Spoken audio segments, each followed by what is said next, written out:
La colonisation a ruiné la France. Je sais ce que vous vous dites. Il s'appelle Damien Rieu, il a cofondé Génération Identitaire. Vous comprendrez dans 3 minutes pourquoi je le précise, mais c'est pas le sujet. Bon, je vais crever un abcès. Les historiens comme Jacques Marseille sont d'accord pour dire que la colonisation n'a pas été la source d'enrichissement qu'on pourrait penser. Le souci de cette vidéo, c'est qu'elle pousse tous les potards à fond et d'un seul côté. La colonisation aurait Causé un retard économique énorme pour notre pays, et même ruiné la France. on n'est pas sur de la grosse nuance. Et il peut se le permettre parce qu'il utilise une technique rhétorique redoutable, le tri d'informations. Et je vous le prouve, En 4 points. Premièrement, l'apport économique de l'empire colonial était dérisoire. En 1913, 0,1% du coton, 3,2% de la laine et 0,2% de la soie importée en France viennent des colonies. la liste s'arrête là. Alors, tous les chiffres sont bons, mais j'imagine que vous voyez le problème. Il choisit des ressources qui nous font bailler et qui, effectivement, ne pesaient pas grand-chose. Or, toujours en 1913, l'Empire fournissait aussi à la France 55% de ses importations en phosphate, 85% de celles de riz et même 100% de celles de sucre brut. Alors, non, l'économie française ne dépendait pas des ressources coloniales, mais forcément, si on met de côté les chiffres que je viens de vous donner, on se dit que les colonies n'apportaient pas grand-chose. Or,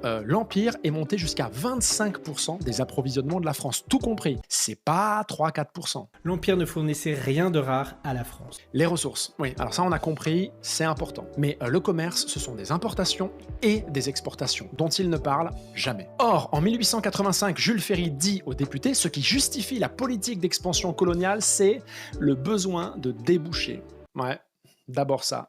Et de ce point de vue-là, l'Empire a longtemps été un atout économique considérable. Jacques Marseille le confirme, en 29, l'Empire était le premier client de la France. Troisièmement, la France a dépensé des fortunes pour développer des infrastructures coloniales. Oui, c'est vrai, la France a dépensé des milliards, mais le souci c'est qu'il présente ça comme un don généreux fait aux populations colonisées. Les routes, les hôpitaux, les écoles et les dispensaires ont été financés par le contribuable français. Alors là, ça coince. D'abord, il faut rappeler que les populations locales ont contribué à financer les infrastructures. Elles étaient imposées, elles étaient taxées. Il y a aussi eu le travail forcé. Les 500 km de voies ferrées au Congo français dans les années 20, 10 000 morts fourchette basse, c'est pas représentatif. Mais c'est pas à oublier. Deuxième point, tout ça profitait d'abord aux Européens. En 1943, 83% des enfants pieds noirs étaient scolarisés contre seulement 10% des petits Français musulmans d'Algérie. Et seulement 1 sur 5 allaient dans une école française, c'est-à-dire 2% du total. L'effort massif de scolarisation n'est intervenu que 115 ans après le début de la conquête de l'Algérie.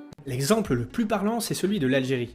En 1959, l'Algérie constituait 20% du budget total de l'État français. Alors là, bravo, quelle audace. Laisser croire que la France a un jour utilisé 20% de son budget pour moderniser l'Algérie, alors qu'en 59, tout le monde sait très bien ce qui se passe, et donc à quoi sert cet argent, c'est du très grand art. Oui, la France a énormément investi dans ses colonies, mais pourquoi ne pas aller chercher un chiffre plus cohérent? Petite parenthèse, à l'époque de la Troisième République, c'est la droite nationale qui porte principalement le discours anticolonialiste. C'était pour ça la précision au début. Là encore, demi-vérité, oui, l'extrême droite française condamnait bien la colonisation avant 1914, mais la Grande Guerre a changé 2-3 trucs. Les nationalistes français de l'époque militent pour la fin de la colonisation et pour que l'État se concentre sur la vraie France plutôt que sur la grande France. D'accord, j'ai du mal à comprendre ce texte écrit par le fondateur des Jeunesses Patriotes en 24, donc sous la Troisième République. Petite parenthèse, c'était pas le seul. Cette vidéo dure 7 minutes 16, ce qui laisse largement le temps d'être nuancé, ce qui m'empêche de tout décortiquer. Il y a d'ailleurs des passages qui posent pas de soucis. Encore une fois, dire que la colonisation in fine n'a pas enrichi l'économie française,